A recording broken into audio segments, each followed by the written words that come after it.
Hey, what's up everyone? My name is Kathy and today I'm going to be talking about getting laid off. Okay, so I've been laid off 3 times in my life.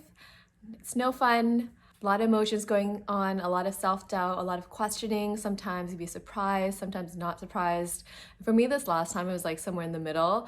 Today I'm here to share with you a couple of tips, a couple of emotions, just a couple of things to think about while you're in this time of transition. Sometimes it could be like a big loss, right? I was watching one video and they're like, yeah, it could be something like as bad as like a divorce or like losing someone in your family, right? A lot of us, we spend more time at work than we do anywhere else. So this is where when there's such a big change like that, it could be pretty traumatic to a person, right? So if you're in that situation, I feel you. And this right now, it's after a lot of like letting go of expectations, a lot of learning. So yeah, this isn't pretty typical for, oh yeah, I just got laid off. Most people are like, oh, like I'm sorry to hear that, like for a big loss, right? But yeah.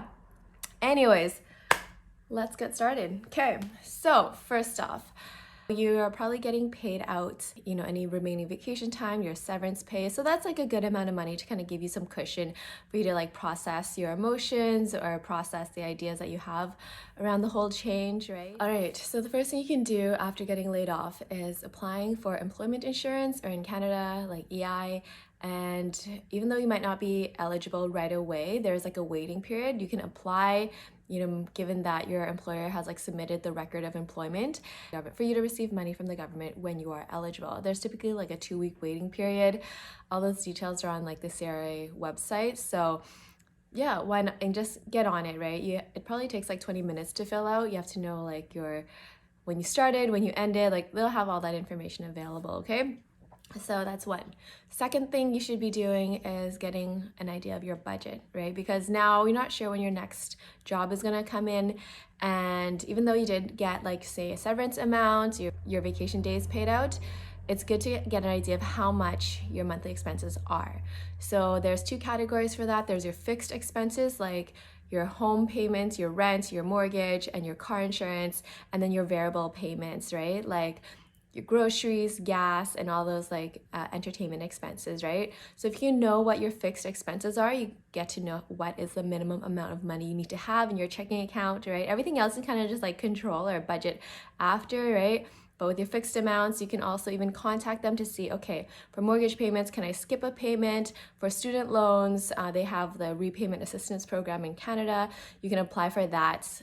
Typically like within a couple months, because they ask for your last month's income, but last month you're working, so they're not going to qualify you after that. But when you start receiving EI, then you'll be like, okay, last month I only received so much, and then they'll actually pay your loans for you for 6 months at a time, which is like such a lifesaver. Trying to figure out like, hey, where your money's going to come from. And just doing all of this kind of puts a safeguard in place, because you don't know if you're going to be unemployed for like a week, a month, hopefully not a year, like whatever your situation is. You want to put those guards in place to make sure that your regular daily expenses are taken care of, right? Next, all right, so with work world, you're in a routine, a structure, an organized like setup where you have something to look forward to all the time. And I think this was ingrained in us since childhood, like going to school, right? We had our time to go to school, hang out with people, come home and do your own thing, right? And now the same with work. So if you've never been laid off before and going from a structured school and work schedule to like no structure, it is an adjustment, okay? Where you're so used to being like Monday, Tuesday, Wednesday, there's something to do, and then you're fun for the weekends. Now it's all fun for the weekend, and every day could be a weekend, right? But without that structure, some people kind of get lost, right? And for me, sometimes I'm like, is it Wednesday or Sunday? I don't know, right? So it's really important to maintain some type of routine in your life, and what that could be is having like weekly calls or like classes or whichever, trying to have you keep something like a commitment for the day to kind of keep you up and out in life, right? Because work kind of gave us a sense of community, sense of structure, but when you don't have that, it can be definitely a difficult adjustment. And sometimes it's easy just to like stay in, watch TV, be on your phone, right? But having at least one commitment a day. For me, it was like a yoga class at lunch every day. I'm like, okay, it kind of kept me on schedule, something to look forward to, not just like have the whole day fade away, right? Not all the time at least, right? So that is very important, right? And to give yourself some grace when you didn't do anything all day. That's okay. I think so much of our life is spent on trying to be productive, trying to be active, right? But sometimes you just want to be, and getting laid off is a great time just to allow yourself to like be in that space of like nothingness, right? Which I don't think a lot of people get the opportunity to. Everyone's just, because we're just so busy with our life, right? So with that, there's always seasons of change. This is just another season, okay? And it won't last forever.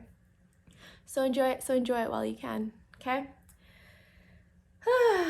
So having said that, now that you're adjusting to not having a schedule, ask yourself, what have you been putting off, right? Are there things you've been meaning to do, wanting to do, but you're like, oh, I'll do that later, and then it's been 3 years, right? So this is an opportunity for you to like work on projects, build some skills, or even like read those books you've been putting off, right? And I would say just like schedule yourself a little bit of time for this. No one's gonna be reading 8 hours a day, okay? So maybe just like an hour every other day, right?